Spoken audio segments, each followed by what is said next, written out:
Desde todos los lugares del país donde haya una radio universitaria, está Aulas Argentinas, una red federal de comunicación.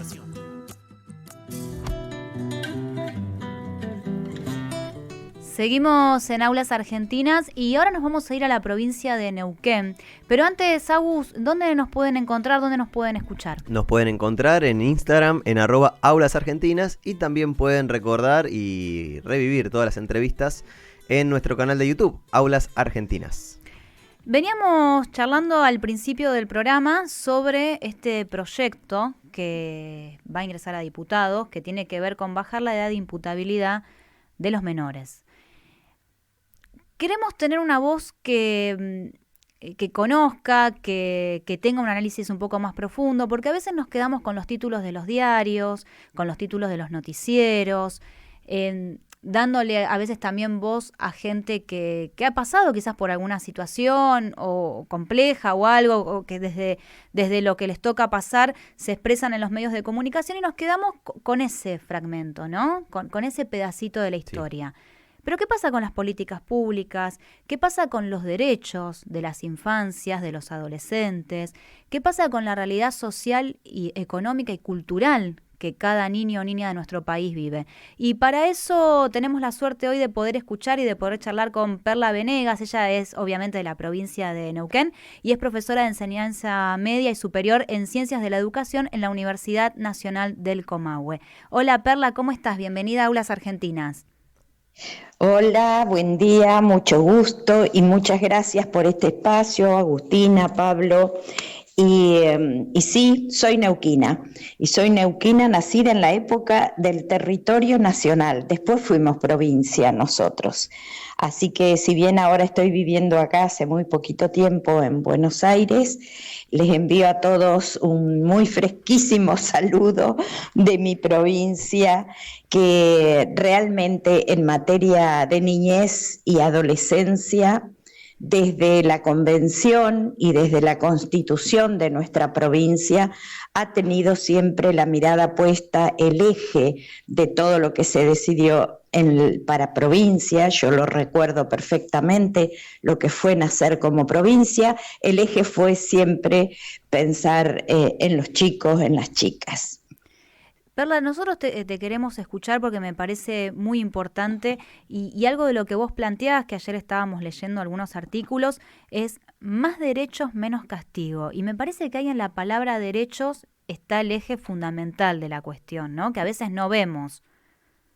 Sí, más derechos en el sentido sustantivo, que son los derechos que hemos podido enunciar tanto en las leyes provinciales como en la ley nacional, la 26061, y por supuesto en el orden internacional con la convención. Allí están sustantivados.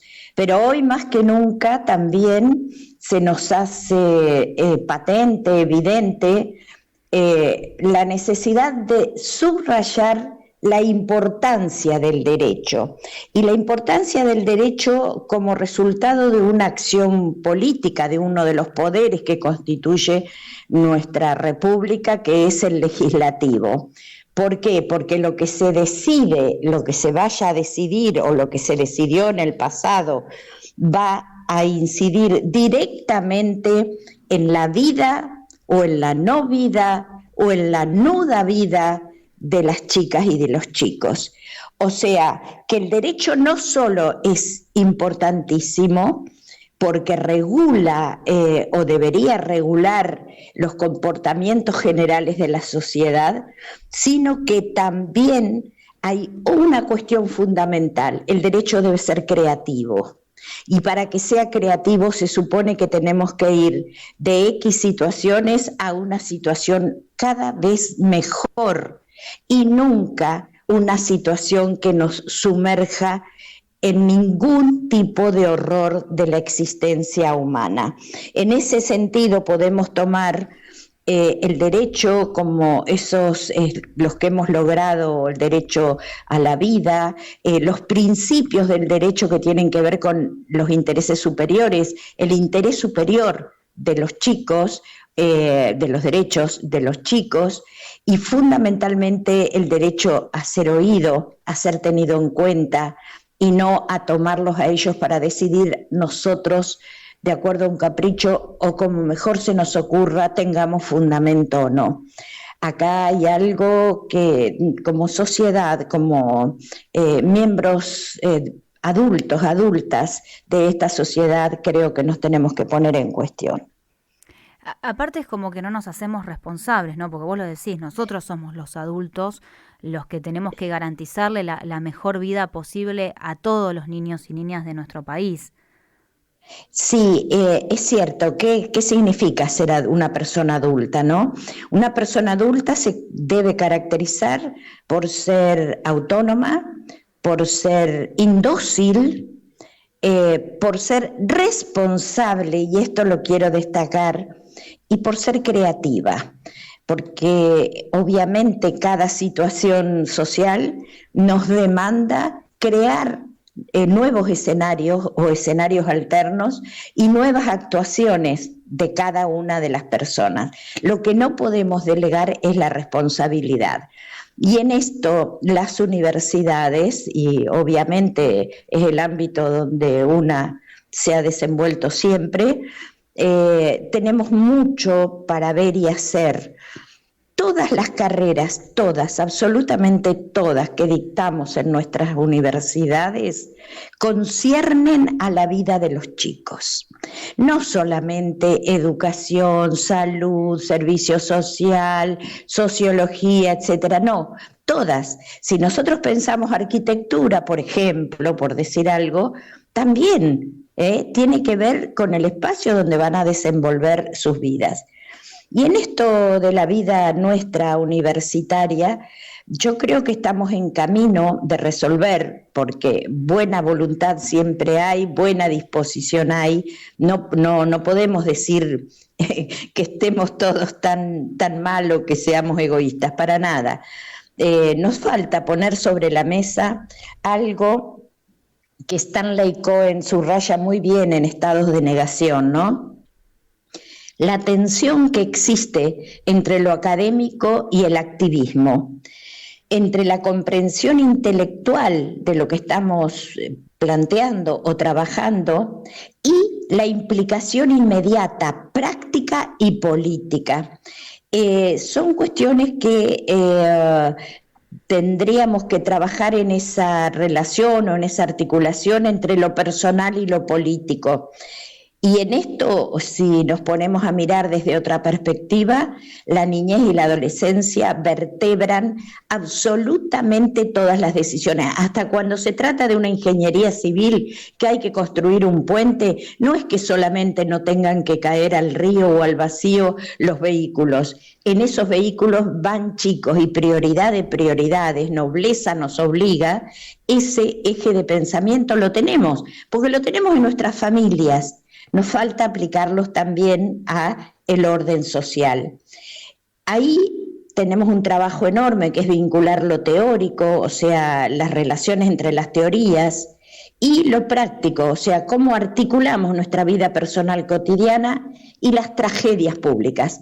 Porque si se llegara a probar que en nuestro país, además de la venta de órganos, o sea, podemos vender por pedacitos, o fíjense esto de poder vender chicos, que es lo que se estaba tratando ahora, lo que se está tratando. Sí. O la trata, que ya vemos que es casi nula control y regulación tiene. Si a eso le sumamos que nuestros chicos y chicas están destinados a vivir tras las rejas desde la niñez, entonces sí que es una tragedia, y creo que la palabra tragedia para nosotros, personas adultas de esta sociedad, queda corta. Seríamos una sociedad indigna, seríamos una sociedad que le requerimos maduración a los chicos, cuando nosotros no solo estaríamos reflejando una gran inmadurez, sino un nivel de perversión y de aprovecharnos de los chicos, de abusar de los chicos de manera colectiva, si consentimos esto. La cárcel no es un lugar en absoluto, creo que para nadie, pero muchísimo menos horror de los horrores para los chicos.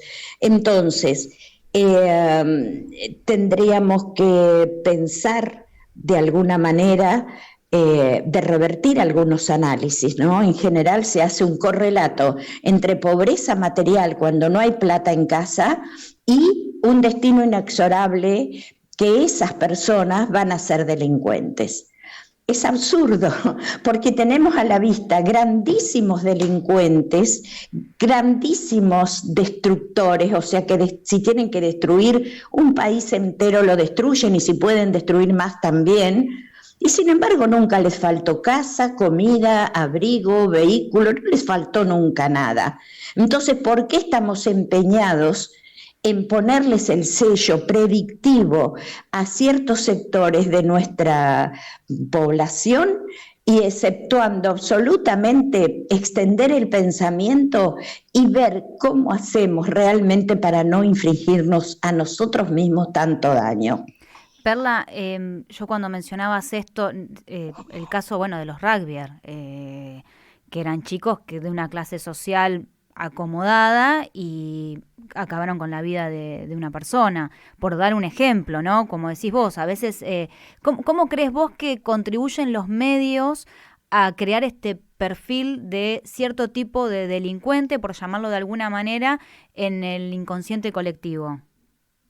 Bueno, mira, Agus, yo te voy a decir algo y vuelvo a las responsabilidades que tenemos nosotros, ¿no? Los académicos, las académicas, porque muchos de los que están en los medios se han recibido en nuestras universidades. Exactamente. Sí. Y ahí vos tocas un tema álgido, que es la irresponsabilidad de instalar ciertos patrones culturales en el imaginario social, en el sentido común. ¿Cómo? A fuerza de repetir. Pero a fuerza de repetir lo mismo. Yo creo que los informativos y demás tendrían que ser programas que se preparen con más tiempo y no dar lugar al espontaneísmo o no dar lugar a repetir aquello que se comenta en general y mucho menos a decir aquello que se supone que van a concitar simpatías generales. Si así sucede, entonces ahí hay un acto de irresponsabilidad, porque gente para consultar que se dedica a estos temas hay. Yo también creo que no hay maldad, sino que hay una cuestión de repetición permanente, muy compulsiva, por supuesto, y muy centrada en otras cuestiones, en la rapidez, en los pocos tiempos, en abreviar, en la emoción y terminamos. También, ¿no? Porque muchas veces, la emoción también, porque si vos le pones micrófono en un momento a alguien que le han matado a un familiar, sí. Obviamente, ¿qué esperamos que diga? Que inclusive los familiares son los menos violentos cuando... Vos sabés que sí. ¿Viste? Sí, a mí siempre me llamó eso la atención, que a veces es más la gente que opina desde otro lugar y nunca escuché pena de muerte en la boca de la gran mayoría de los familiares que han perdido a alguien. No, justamente, y ahí hay una cuestión. Nosotros en las universidades solemos hablar de racionalidades, pero a mí me gustaría poner sobre la mesa otro concepto que suena parecido, pero no es igual, que es la razonabilidad. Cuando nosotros tenemos un listado de atributos negativos, ¿no? Cuando se habla de los adolescentes y las adolescentes que no estudian, que se embarazan, que se drogan, que son horribles las cosas que decís. Entonces yo les he preguntado a veces cuando hemos estado en reuniones, ¿no?, sobre este tema, acá en Buenos Aires sobre todo, le digo, bueno, ahora tomémonos 10 segundos, 15 segundos y hagamos mentalmente el listado de las cosas que nos maravillan de los adolescentes, porque la verdad que son un encanto, ¿no? Y no hay contenido para eso. Entonces, ¿qué pasa? Cuando eso no circula, pretendemos ser críticos haciendo un listado de atributos negativos que tienen algunos, pero que generalizamos y que todos pasamos por esa adolescencia, indudablemente, ¿no? Y si no está la otra columna de esa capacidad gregaria que tienen, ese ánimo de aventura, ese creer que van a redimir el mundo, ese cuestionarnos tan profundamente nuestros errores, nuestras actuaciones, esas amistades que crean que duran para toda la vida, el amor que a veces se da justamente en esa época, la vitalidad que tienen. Si no podemos hacer esa otra lista, entonces no somos críticos, somos criticones. Y ser criticón es bastante feo, ¿no? Es muy fácil poner esa lista de defectos, cuando yo les he mostrado a veces, ¿no? Les decía, fíjense ustedes que si pensamos en nosotros adultos, muchas de esas cuestiones que les adjudicamos a la adolescencia también solemos tenerlas los adultos. Entonces, el descansar en satanizar un sector de la población y ahora llegar a tocar la niñez, pensemos que hay chicos de 13 años que todavía están en sexto, séptimo grado. Allá, nosotros en Neuquén tenemos hasta séptimo grado en la primaria. Pensemos que están en la primaria todavía y no les tiembla la mano cuando ponen esa edad. Entonces, lo que hay como base que no puede suceder en la creación de una ley es una ignorancia tremenda de lo elemental. Y lo otro, Agus, que fíjate que estamos hablando de la edad y vamos a definir una ley por un factor de edad, cuando en la Convención Internacional ya se estableció que hasta los 18 años sos niño, somos niños hasta los 18 años. Ahora, cuando se ponen los ejemplos maliciosamente de otros países, nunca se nombra Bélgica, Luxemburgo, que la tienen a los 18, ni tampoco se mencionan las condiciones de protección integral que sí gozan en algunos países, porque capaz que tienen una edad de responsabilidad penal más baja, pero todo el armado que hay de soporte humano, humanizador, de alta consideración de la niñez, de eso no hablamos. Y en este caso está exceptuado, pero peor que exceptuado, porque con todos esos factores de que se pueden vender órganos, que se pueden vender los chicos enteros, o sea, enteros o por pedacitos a la carta, como sea, estamos creando un clima donde se ha devaluado totalmente, se sigue devaluando con un odio feroz a los chicos. Y lo peor, lo más esquizofrenizante, lo que nos puede llegar a enloquecer, es que en un momento que el país entero está viendo a Loan como víctima y representante de muchísimos otros chicos que pasan por lo mismo, en ese mismo momento nuestros gobernantes se empeñan en mostrar a los chicos como victimarios. Tal cual. Es enloquecedor. Es la hipocresía, el doble discurso. Sí, muy Sí. Yo no sé si es siniestro, porque ¿cómo hacemos para pensar con cierta serenidad? Yo siempre dije que cuando un chico comete un delito grave, tendríamos las personas adultas que parar por lo menos 1 o 2 horas, todos a la vez en el país, y pensar y pensarnos. ¿Qué pasó? ¿Cómo es? ¿Cómo tenemos que hacer para que no vuelva a suceder? Tendríamos que estar compungidos en ese momento. No nos puede ser indiferente, porque es un chico o una chica y nos corresponde, nos conciernen. Si vos ves un chico que va a cruzar la calle mal, porque lo puede pisar un auto, aunque no sea tu hijo, tu hermano, tu sobrino, vos le vas a tomar la mano. ¿Por qué? Porque sos una persona adulta y te haces responsable. ¿Qué nos pasa que en otra escala no lo queremos ver?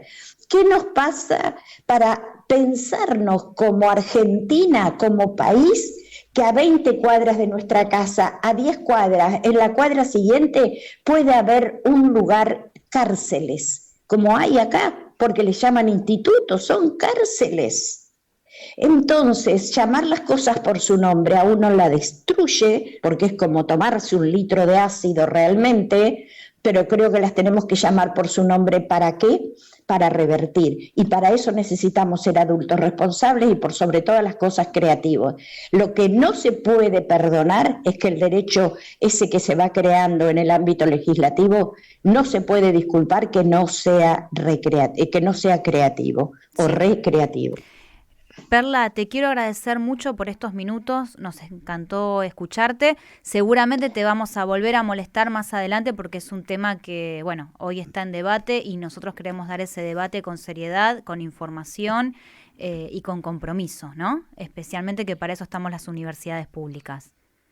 Yo les agradezco a ustedes, perdóname el énfasis, pero somos bastante pocos trabajando en esto y la verdad es que nos cuesta horrores codificar el discurso, Agus, porque tenemos que argumentar lo obvio, que estamos hablando de niños. ¿Cómo argumentamos eso? Cuando es un código de honor, reconocer que ese es un niño, ya no habría más nada que decir, y sin embargo lo estamos tratando de decir. Por eso las notas que les voy mandando, ustedes están habilitados para difundirlas, por supuesto, y es el gran esfuerzo teórico que estamos haciendo, que nos corresponde, y estamos yendo también a hablar con los legisladores, a ver qué posibilidades tenemos. Que entiendan que si quieren acercárseles para chicos, capaz que al principio van a ir los negritos, pero como va a ser un negocio, después van a ir los castañitos, los rubiecitos, los de ojos celestes, azules y demás. Así que mil gracias a ustedes, un abrazo fraterno y siempre recuerden que si se llega a hacer una ley justa va a ser muy bueno para todo el país, pero si se hace una ley injusta, también para mi provincia va a ser una luz de barro, porque no hay algo que justifique el endurecimiento de nada para la mayoría de las provincias. Nosotros decimos, Buenos Aires no es la República Argentina, pero qué triste si también ensucian a Buenos Aires. Así que un abrazo fraterno y ojalá nos encontremos con buenas noticias. Pasaba por Aulas Argentinas Perla Venegas, ella es neuquina y profesora de enseñanza media y superior en Ciencias de la Educación de la Universidad Nacional del Comahue. Creo que no hay nada más para agregar, me parece que queda clarísimo todo lo que estuvimos escuchando. Seguimos en un ratito con más Aulas Argentinas. Aulas Argentinas. Recorremos nuestro territorio en las voces de las universidades y sus radios con un sentido federal.